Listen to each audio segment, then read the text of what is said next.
आप सभी का टाइम मीडिया में स्वागत है। हर हर महादेव, जय श्री कृष्णा।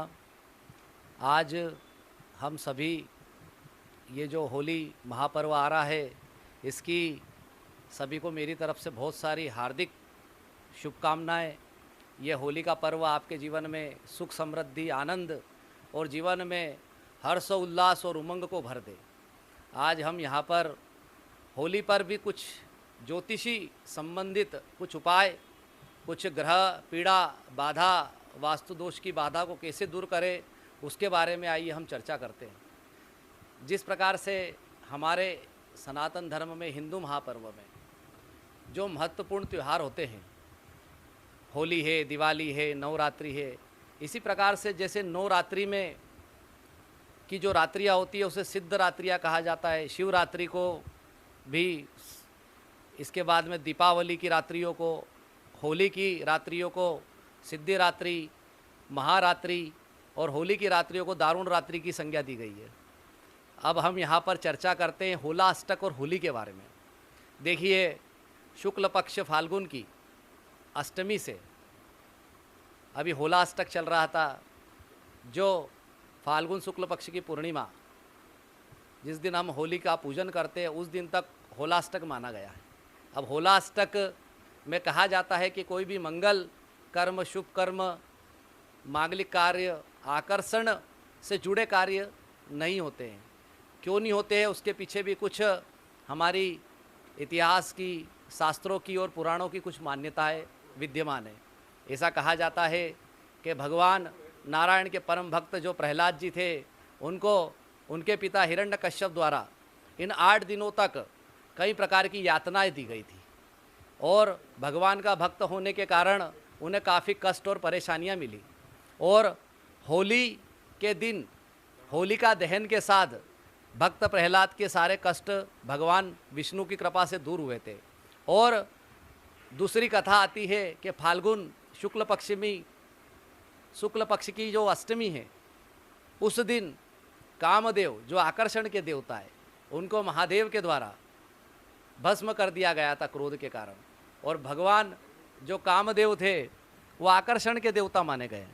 इसलिए विवाह, सगाई, नए व्यापार का आरंभ, वास्तु पूजन, गृह प्रवेश, कोई भी मकान का, वाहन का क्रय विक्रय, इस प्रकार के जो भी कार्य लक्ष्मी से जुड़े या आकर्षण से जुड़े हैं, वह हम होला अष्टक के समय पर नहीं करते, उनको वर्जित माना जाता है। इस प्रकार के कार्यों को नहीं किया जाता है, ताकि उससे, अगर हम करते हैं तो उससे लाभ की प्राप्ति नहीं होती है। लेकिन दान, धर्म, पूजन, इस प्रकार की चीज़ें करना काफ़ी इस समय में शुभदायक होता है। और आज वो होला अष्टक समाप्त हो करके, होली का पूजन होने के बाद होली दहन जब होगी, तो कल हम रंगों के द्वारा इस होली का पर्व को, होली के इस महापर्व को मनाते हैं। एक दूसरे को रंग लगाते हैं और हम भगवान से प्रार्थना करते हैं कि हे परमात्मा, हमारे जीवन में जो कष्ट है, परेशानी है, ये रंग बिरंगे आपके इन रंगों के द्वारा हमारा जीवन भी रंग बिरंगा हो जाए, सुख समृद्धियों से भरा जाए। कहते हैं रंगों का ग्रहों से काफ़ी जुड़ाव और महत्व बताया गया है। ज्योतिष विद्या में रंगों का और ग्रहों का बहुत बड़ा कहीं ना कहीं आपस में जुड़ाव है। इसलिए ये जो रंग बिरंगे कलरों से, हम जब रंगों से, कलरों से जब होली खेलते हैं, तो हमारी जन्म पत्रिका के कई सारे जो ग्रह दोष है, वो इन होली के रंग बिरंगे रंगों के प्रभाव से वह ग्रह दोष दूर हो जाते हैं। आइए आज हम होली पर होने वाले उपायों पर चर्चा करें। कल होलिका दहन के साथ आज मैं आपको कुछ उपाय बता रहा हूँ। अगर आप इनको जीवन में करेंगे तो आपकी बहुत सारी ग्रह बाधा, ग्रह समस्याएं दूर हो सकती है। जिस भी जातक की जन्म पत्रिका में जो भी ग्रह खराब हो, वह जातक उस ग्रह से संबंधित दान को लेकर के और उस दान को किसी उस ग्रह से संबंधित रंग के एक वस्त्र में बांध करके रात्रि को अपने सिराने रख ले और सुबह वो अपने ऊपर से उसको उसार करके जलती होली में डाल सकते हैं। कहते हैं ग्रहों का दान पानी में बहाकर, भूमि में दबाकर या अग्नि में जलाकर भी किया जा सकता है। और जो होली की अग्नि है वह ब्रह्मा जी के वरदान से उत्पन्न हुई है, इसलिए वह सभी प्रकार की बुराइयों को जलाने की शक्ति अपने अंदर रखती है। इसलिए आप अपने ग्रह से जुड़ी पीड़ा, बाधा, समस्याओं को दूर करने के लिए अपने जन्म कुंडली के अनुसार पीड़ित ग्रहों के दान को लेकर के आप जलती होली में अगर डालेंगे तो निश्चित ही आपकी ग्रह की बाधा, ग्रह की पीड़ा, ग्रह की समस्या दूर होगी। मान लीजिए किसी की जन्म पत्रिका में अगर सूर्य की बाधा है तो 1.25 मीटर लाल वस्त्र में गेहूं, गुड़ और सूखा भूसा बांध करके अपने ऊपर से उसार के जलती होली में डाल सकता है। किसी की जन्म पत्री में अगर चंद्र की बाधा है तो 1.25 मीटर सफ़ेद वस्त्र में खड़ा नमक, मखाने, चावल, इस प्रकार के चंद्र से जुड़े सामान को बांध करके अपने ऊपर से उसार करके होली में डाल सकता है। किसी की जन्म पत्रिका में अगर मंगल की बाधा है तो सिंदूरी कलर के वस्त्र में, नारंगी वस्त्र में 1.25 किलो मसूर की दाल, गुड़ और पताशे बांध करके अपने ऊपर से उसार करके जलती होली में डाले। अगर किसी की जन्म पत्रिका में बुध की बाधा हो तो 1.25 मीटर हरे वस्त्र में 1.25 किलो खड़ी मूंग या खड़ा धनिया, पान के पत्ते, इलायची, इस प्रकार की हरी वस्तुएं लेकर के एक वस्त्र में बांध करके अपने ऊपर से उसार करके जलती होली में डाल सकते हैं।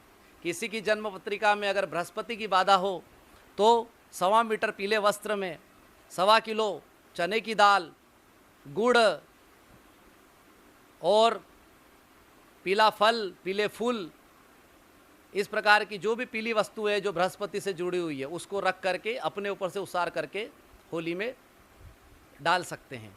किसी के जन्म पत्री में अगर शुक्र की बाधा है तो गुलाबी, हल्का गुलाबी, पिंक कलर जिसको हम कहते हैं, ये शुक्र का कलर माना गया है। शुक्र का जो रंग है वह गुलाबी रंग है।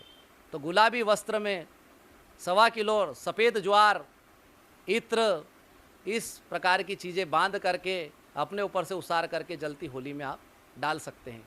किसी की जन्म पत्रिका में अगर शनि की बाधा हो तो 1.25 किलो काले तिल, एक तेल की शीशी रख करके अपने ऊपर से उसार करके आप जो जलती हुई होली में डालेंगे तो आपकी शनि की बाधा दूर होगी।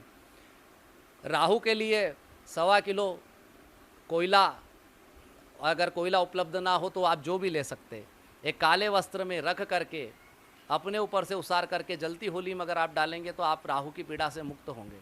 किसी की जन्म पत्रिका में अगर केतु की बाधा है तो एक भूरे कलर का वस्त्र लेकर के उसके अंदर 7 प्रकार का अनाज, गेहूं, ज्वार, मक्का, बाजरा, जौ, मोरधन, चावल, ये 7 प्रकार का अनाज रख करके उसको मिला करके और अपने ऊपर से उसार करके अगर जलती होली में आप डालेंगे तो आपको केतु की बाधा से मुक्ति प्रदान होगी।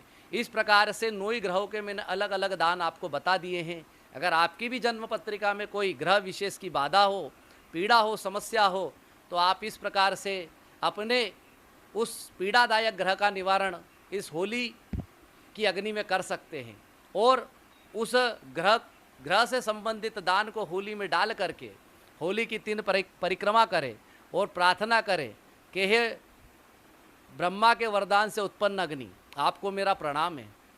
आप मेरे जो भी ग्रह बाधा है, जो भी पीड़ा है, जो भी समस्या है उसे दूर करके मेरे जीवन में सुख, समृद्धि, आनंद ला दे। और वहाँ की होली जलने के बाद भस्म ला करके अपने शरीर पे मल करके अगर आप स्नान करते हैं तो आपकी सभी प्रकार की ऊपरी बाधाएं, ग्रह की पीड़ाएं, ये सभी प्रकार की समस्याएं आपकी जरूर दूर होगी। इसके अलावा होली पर करने वाला मैं एक और उपाय आपको बताता हूँ। किसी के घर में अगर कोई वास्तु दोष हो, अगर किसी के घर में जिस भी दिशा का वास्तु दोष हो, उस दिशा से संबंधित ग्रह का दान रात्रि में आप उस दिशा में रख दें। मान लीजिए आपके जन्म पत्रिका में के अनुसार आपके घर के अंदर वास्तु दोष है तो आपके घर के अंदर अगर किसी वायव्य दिशा में वास्तु दोष है तो वायव्य दिशा को चंद्र एवं केतु की दिशा भी कहा गया है, तो आप चंद्र केतु का दान उस दिशा में रख सकते हैं। नैऋत्य में दोष है तो आप राहु से संबंधित दान वहाँ रख सकते हैं। दक्षिण दिशा में वास्तु दोष है तो आप मंगल से संबंधित दान वहाँ रख सकते हैं। तो जिस जिस दिशा में जो जो आपके घर में जहाँ भी वास्तु दोष उत्पन्न हो वहाँ पर उससे संबंधित ग्रह का दान रखें रात्रि में, और उस दान को अपने घर में घुमा करके ले जा करके जलती होली में डाल देंगे तो आपके घर के अंदर भी वास्तु दोषों में कहीं ना कहीं कमी आएगी। और उस होली की भस्म को जल में डाल करके पूरे घर में उसका छिड़काव करें तो वास्तु दोषों में काफ़ी हद तक कमी आएगी और आपके घर में जो वास्तु दोष है वो न्यूनता की ओर चले जाएंगे। इसके अलावा आपको और भी मैं 2 सरल उपाय होली के बता रहा हूँ। अगर आप इतना नहीं कर सकते हैं तो हर व्यक्ति एक सूखा नारियल, एक नींबू, 7 गोमती चक्र और देसी कपूर थोड़ी सी ले करके अपने सर से उल्टी दिशा में 7 बार घुमा करके अगर जलती होली में भी डाल देगा तो उसके कहीं ना कहीं उसकी समस्याएं, उसकी बाधाएं, परेशानियां काफ़ी हद तक कम हो जाएगी। इसके अलावा एक तीसरा उपाय और मैं आपको बताता हूं। हमारे हर घर के मुख्य द्वार पर रात्रि में गुलाल से स्वस्तिक बना करके उसके चारों कोनों पर 4 आटे के दीपक लगा दे और एक दीपक मध्य में जला दे, और रात्रि को वो तेल के 5 दीपक लगा करके सुबह उन 5 दीपकों को लेकर के और एक नारियल लेकर के अपने पूरे घर में घूम करके ले जा कर के जलती होली में डाल दीजिए। तो 12 महीने तक जो आपके घर के अंदर नकारात्मक ऊर्जा का वास है, जो आपके घर में रोग, दरिद्रता, परेशानी, समस्या है, वो सारी आपके घर से निकल करके पूर्णतः उसकी ऊर्जा खत्म हो जाएगी। इसके अलावा नमक को ऊर्जा का स्रोत बताया गया है। समुद्री नमक लेकर के, खड़ा नमक किलो सवा किलो ले करके हमारे पूरे घर में आप घूम सकते हैं। घर के प्रत्येक सदस्य के ऊपर सर से उल्टी दिशा में उसको घुमा करके उस खड़े नमक को भी अगर आप ले जा करके जलती होली में डाल देंगे तो आपके घर की जितनी भी नकारात्मक ऊर्जाएं हैं उसमें कहीं ना कहीं आपको राहत मिलेगी। ये जो मैंने आपको निवारण और ये उपाय जो बताएं होली से संबंधित, इसमें से अगर आप एक भी उपाय, एक भी निवारण अगर आप करते हैं तो निश्चित ही आपके जीवन में आनंद, मंगल, शुभ, कल्याण, वृद्धि आपके घर में वास करने लगेगी। महालक्ष्मी आपके घर में वास करने लगेगी और सुख समृद्धि के द्वार आपके लिए खुलेंगे। तो जिस जिस भी जातक को जीवन में, कैरियर में, विवाह में, नौकरी में, स्वास्थ्य में समस्याएं आ रही है, वो इस प्रकार के निम्न उपाय करके इस होली में जो पूरे ब्रह्मांड की बुराइयां जल रही है उसमें अपनी भी ग्रहों की बुराइयों को जला करके जीवन में आनंद ले, इस जीवन को भगवान की कृपा से सरल बना सकता है। कहते हैं होली का जो समय है वो सिद्धियों को देने वाला समय है, आनंद को देने वाला समय है। और उसके बाद में जब होली खेली जाती है तो आप सबसे पहले गुलाल को भगवान के श्री चरणों में अर्पित करें। जिस भी इष्ट देवता को आप पूजते हैं या मानते हैं, चाहे वह गणपति हो, भगवान शिव हो, नारायण हो, भगवती हो, दुर्गा जी हो, लक्ष्मी जी हो, जिस भी देवता को आप जिस भी स्वरूप में पूजते हैं या आपके गुरु हो, उनके श्री चरणों में गुलाल सबसे पहले सर्वप्रथम भगवान से होली खेलें। उनके श्री चरणों में गुलाल अर्पित करके उनको गुलाल का टीका लगा करके फिर उस गुलाल से पूरा परिवार सूखे गुलाल से होली खेलें। और भी घर में आप उस गुलाल से सभी के मस्तक पे टीका लगाएं। आपके मित्र, बंधु बांधवों के साथ आप गुलाल से होली खेलें तो उस गुलाल के द्वारा आपकी सभी प्रकार की पीड़ाएं, आपकी बुराइयां, आपकी परेशानियों का नाश हो जाएगा और वह गुलाल भगवान का आशीर्वाद और प्रसाद बन कर के आपके जीवन में आनंद भर देगा। तो मेरा सभी से निवेदन है कि होली का त्यौहार आनंद से मनाएं, खुशी से मनाएं और यह होली आपके घर घर में प्रत्येक व्यक्तियों के जीवन में, हमारे पूरे नगर के, पूरे भारत के समस्त व्यक्तियों के घर में, पूरे भारतवासियों के घर में सुख और आनंद लेकर के आए। यही मंगल कामनाओं के साथ मेरा एक छोटा सा उपाय आप सभी के इस होली के महापर्व पर मैंने आप लोगों को बताया है। अगर कोई इसमें गलती या भूल चूक त्रुटि हुई हो तो क्षमा करें और आप सभी को इस होली महापर्व की अनंतमयी कल्याणकारी शुभकामनाएं भगवान महाकाल सदैव आप पर दया करे, माँ हर सिद्धि आपके सदैव हर कार्य सिद्ध करे और माँ राज राजेश्वरी सदैव आपको राजाओं वाला जीवन प्रदान करे। आप सभी को मेरी तरफ से हर हर महादेव। देखते रहिए टाइम मीडिया।